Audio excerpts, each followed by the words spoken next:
Welcome to today's episode. I wanted to actually talk about self care. So, one of the biggest things I'm talking about in my one on one sessions with clients is the need to have at least 10 minutes a day. Almost everyone I've come across is not giving themselves proper time to refuel themselves, to pour into their own lives. So, I mean, there's plenty of people that are scrolling on social media or doing other things, and there's time that's being wasted as such, but not even taking 10 minutes of intentional time for themselves. So, I wanted to cover that today because I wanted to highlight the benefits of why even 10 minutes a day is important, but also how you can get that return on your investment, so to speak, and how that plays out as well. So, most people, they feel like self care is optional. It's almost like you go through your day, you try and get all the things you have to get done, but that book you really wanted to read, well, oops, I've run out of time. I'm going to eat into that time of reading the book, and there goes my day. It's almost like that is your buffer and your optional thing in the day. And when things don't go to plan, that's the first thing to disappear. But we need to start treating it differently. It's crucial to you being able to not just survive the day, but to eventually enjoy your day and have the energy you need for everything else and the patience, but also being productive. So, I have 3 steps that I want to cover today that will help you see this return on your investment in spending 10 minutes for yourself and how to make this happen. So, step 1 is schedule it like an appointment. We want to put 10 minutes in your calendar every day. Treat it as non negotiable. For me, I like doing it in the morning, 10 minutes in the morning before anyone wakes up, hopefully, if my baby doesn't wake up before then. I like to have 10 minutes and I love to just make a coffee, sit down in silence, and sometimes I'll journal, I'll draw in my adult coloring book, I'll just take 10 minutes for me. And honestly, it's just to think, breathe, and enjoy a hot coffee. And I find that by just starting the day not feeling rushed and frantic, because I know what's about to happen after that 10 minutes can get pretty hectic, just starting that way, I already just feel a lot more calm. So when the kids are taking way too long to get ready, they're not getting out of bed, they don't want to put on their school shoes or whatever it is, I actually have the patience to deal with it better and not snap, which I can tell you if I didn't have that 10 minutes beforehand, I would be more likely to get impatient with them. So I know what I'm like and I know how I react to situations. And if I'm already starting off feeling a little bit more calm and refreshed, then that will also help me pass that on to my kids in behaving better as well myself. So it doesn't matter whether it's morning or lunch or evening, you find what works for you, but try and make it consistent. It's okay if one morning here or there or one night here or there is different. That's fine, but try and make it as consistent as possible. So you've also got that to look forward to. You've got that time that you know is for you to maybe read those few pages of a book or to sit down and journal and get out your feelings for the day. Respect it like any other meeting you would have. And it's okay if you miss a day. Just don't quit. Pick it up again. We want to have that long term being able to give that 10 minutes for yourself. And I tell mums in particular, don't focus on the laundry pile that's sitting right in front of you. You have your coffee or tea, read your book, do whatever it is that you're doing in that 10 minutes. Don't worry about the laundry. We've got planned for that later. This is your 10-minute time to do what you like. And look, if you can do more than 10 minutes, 20 minutes, 30 minutes, whatever it is, great, go for it. But I'm sure we can all find at least 10 minutes in a day to put yourself first, really, because no one else is going to put you first. I hate to say, no one else is going to do it.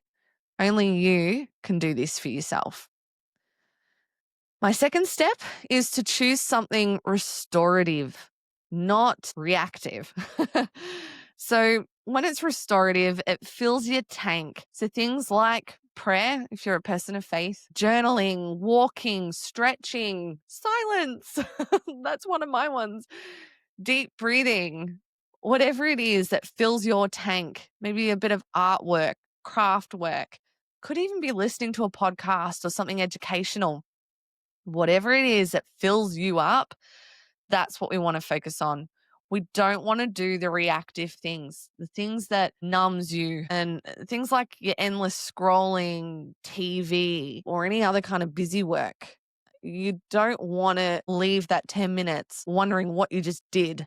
You want to know what you did in that 10 minutes. You want to be intentional about it and not just waste that 10 minutes that you've got, because 10 minutes of restorative time for you is going to be way more productive than even 30 minutes of reactive scrolling, random TV, and things like that. Now, there's nothing wrong with being on social media or watching TV. Please don't hear the wrong thing in that. You can definitely do that at a different time. This is just not part of your intentional 10 minutes of self-care time. Now, the third part is sort of tracking the return on investment. Now, I love data, I love facts and figures, and the way that I go about things, even when it comes to this stuff, that a lot of it can be mental and less physical in some ways, can be a lot harder to track. But I like data and facts. So we want to try and track our return on the 10 minutes that we're putting in. So I want you to start noticing the effects. Do you have more energy? Maybe it's snapping less at the kids. Maybe it's just being able to be that little bit more patient when certain situations pop up that normally frustrate you. Maybe you've got a little bit more clarity. You have less brain fog. You can make faster decisions or react quicker to certain situations. Maybe you actually just feel a little bit more calm around the home or at work or anything like that. So I want you to start noting down how things are changing, maybe particular situations that come up a lot and you've reacted differently this time or you felt differently this time. I want you to start tracking how this time for you is impacting other areas of your life. So I want you to think in terms of like compound interest. So if you're doing 10 minutes a day, that's 70 minutes a week. Fair? It's 5 hours a month, 60 hours a year. Now, it's not a lot. It's really not a lot in the way you do things. But taking those small deposits of consistent time can have really big returns in the long run. You might find you have got more energy and you can get through your workload quicker and clearer.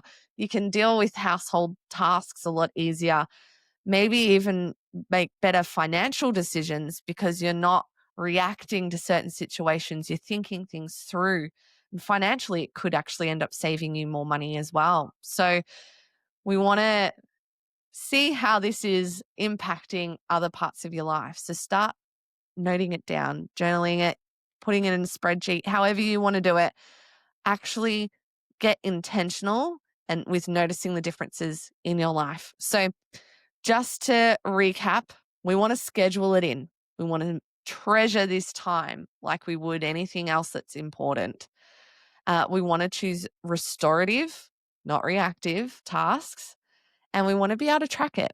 We want to actually see so you can really see the benefits, because if we're not focusing on how it's impacting our lives, it might be something that will easily drop again down the track. And we don't want to do that. Self-care doesn't steal your time. It actually gives more back to you. So I just want to encourage you that if this is something that you've been struggling with, you don't need to keep struggling with it alone. I have got inside the She's Organized Hub, for those that are in there, I've got a self-care toolkit and it gives you a whole list of examples of things you can do, even just with a short amount of time and for free.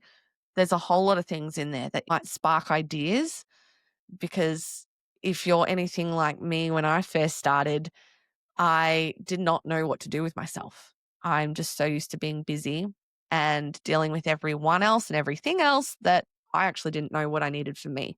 But if you are wanting a little bit more personalized help in this situation, and you know you need to be looking after yourself, but it's just so hard because your particular situation, you can't see how it could possibly work, then I encourage you to actually book in a free 60-minute organized life strategy session. I've had a lot of these sessions with women, and trust me, I think I've seen every situation that you can think of out there. I am confident that I'll be able to help you in creating a plan for the next steps for you in moving forward from this. And there'll also be options to keep working together beyond that as well, if you're interested. But even just taking that 1 hour to spend with me, I can guarantee you we'll put things in place that will save you potentially hours every week, let alone month, year, so on. So if you're interested, head to the description. I've got the link in there to book in a free strategy session with me. But if you've got any other questions and that, you can always reach out to me. The details are in the description, and I'm more than happy to help you with this because this is a really common pain point for so many women out there in just putting themselves last. And let's start putting you first so you can actually look after everyone else better. You can love on everyone else better because at the end of the day, like I say in the tagline of this, organizing is just the beginning for the purposeful life beyond it. It's not just about being organized. It's about the relationships and the life we want to lead beyond all this stuff. So, if you need my help, I'm more than happy to help you, and I look forward to talking to you soon.